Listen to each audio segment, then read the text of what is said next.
Bhór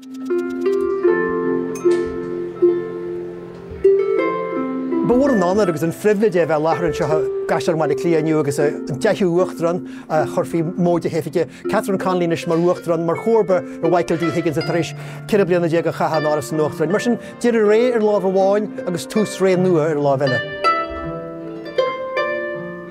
Ní sa gúine a labhairt go híseal a bhés an gcuaite san áras ach sa céad áit mar teanga oibre agus baisí a labhairt ar fud na tíre go misnú, go fillite, go ceolmhór faoi mar atá cliste aga agus mé ar fud na tíre.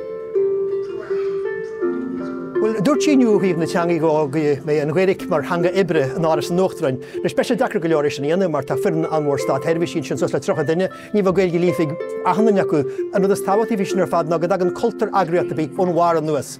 Agus má hagan an cultúr sin nuas uhéise gur táhairta sin teangaí an áras an Uachtarán, sílan go mé tionchar aige níos líne na áras an Uachtarán héin. Go mé chunchar sin le bra beidir an áras eile ar fud na príomhchathairn seo ran na rialtas agus agriachtaí stáitiile agus go deimhna meascan fóbail chomáid mar thug sí chuir sí an ghuiiric i gríleir nachtas tochanétaí, chuir sí in an chléir ibre níos inniu go saile ré agus déann gur duine í an spartar ar blithir. Duine í a láran ón chrí amach, agus an rud a dhéann sí glacataris go greidir sí an.